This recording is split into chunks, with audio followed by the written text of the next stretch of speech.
Hey guys, welcome to the review of the next Star Trek film. I'm trying to belt these out as quick as I can before I go to the new Star Trek film tomorrow. Okay, now to the one that, like I said in my last video, is regarded by a lot of us as one of the greatest Trek films ever, next to number 2, The Wrath of Khan, and Star Trek First Contact, and that, of course, is Star Trek IV: The Voyage Home. This had such a great story, mindless of the, save the whales kind of thing. I think everybody just put that aside and just focused on how great Trek story was. Again, directed by Leonard Nimoy.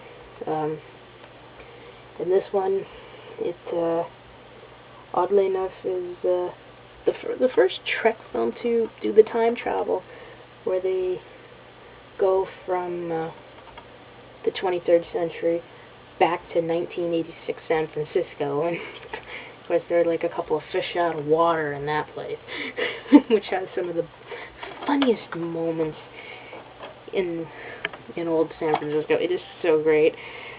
You had, and this would give us a new character. The character of Jillian, who is a whale biologist, and ironically would be the second guest star from a Star Trek film to go on to great heights in television. Of course, we all know who I'm talking about, I hope. That is Catherine Hicks, who went on to be the mom on Seventh Heaven. So you had Stephen Collins from Motion Picture and Catherine Hicks from this one to go on to Seventh Heaven. So you had two people from Star Trek act as a married couple for, I think, 8 years, how long that show lasted. Anyway, I liked her character. She was spunky, and I like that. I think everybody kind of got weirded out how they were flying in a Klingon bird of prey. We're like, that's just wrong. But yeah, everything they show in the past is just so great. There's some best moments. The fact that they're in a hospital trying to, again spoilers, trying to save Chekhov, and McCoy meets an old woman about 70-something, talking about that she's got dialysis. So he gives her a pill and says, if you have any problems, just call me. And he walks away, and after they're running out with Chekhov, you see the same old woman, like almost half dead, in a wheelchair full of life, going, doctor gave me a pill and I grew a new kidney. And that was like great. You just realized, uh-oh, he just kind of screwed the space-time continuum, as it's called. But it was such a great moment. This 70-year-old woman be so lively, the fact that we got a pill and grew a new kidney.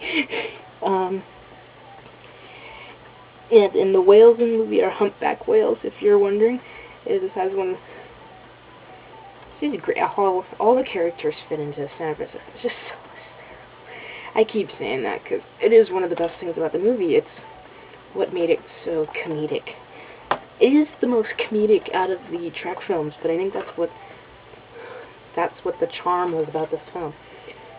Score is very different, because you've gone from Jerry Goldsmith in the first film and James Horner from number 2 and 3 to a guy named Leonard Rosenman, and I don't know his work, but it was a little off for a Trek film, but it worked. It seemed to fit the goofiness of them being in 1986 San Francisco. It fit that. A lot of great moments. I don't think the aircraft character was the USS Enterprise, but there is one of those in the Navy. I did great. A lot of great moments, especially with the trial. All of them being on trial for what they did in the third film. Like, all that I didn't say in my review because I didn't want to give what they did away. But in those two films, Captain Kirk's rank was Admiral.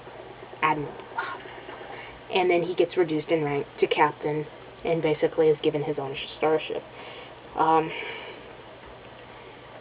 But yeah, and I will give the biggest spoiler away, because I won't say what, but this was the first Trek film I saw in the theater.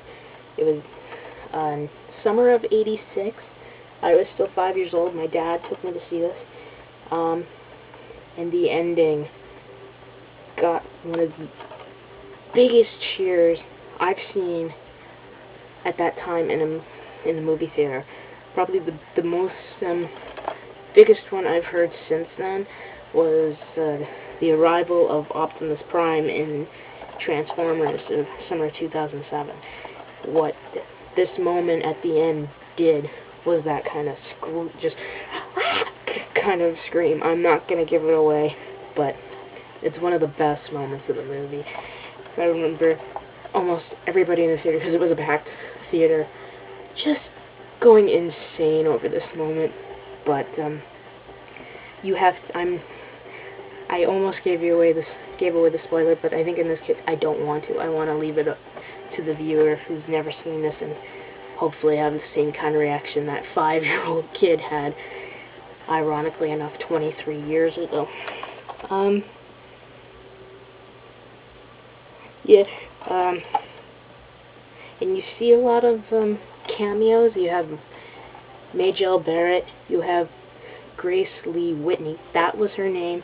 If you saw my review for Motion Picture, I kept screwing up her name.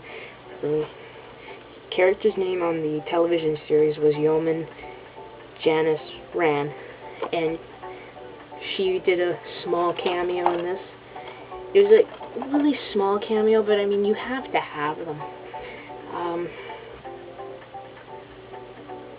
And of course, Mark Leonard was back as Sarek, and he was great to watch that character. It was funny because in the TV series, first time we saw him as the Romulan, and then we saw him as Spock's father, Sarek, which was kind of weird, but it worked, and we loved him playing Spock's dad. Yeah, a lot of the goofy moments in this movie belong to Spock, because, you know, his brain still isn't processing crap from after being resurrected, so he says things wrong or takes them out of content, but not emotionally. But he has one of the best moments on the bus. Another thing I am not giving away, because it is one of the funniest moments. Especially the aquarium scene is one of the second funniest moments. The one on the bus is the best.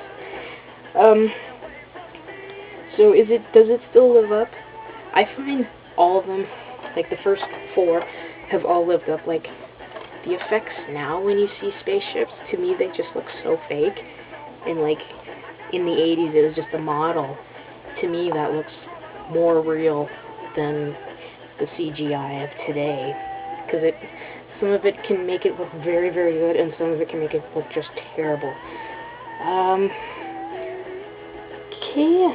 Can't think of anything else to say, but like I said, this is regarded as probably one of the top 3 best Trek films in history.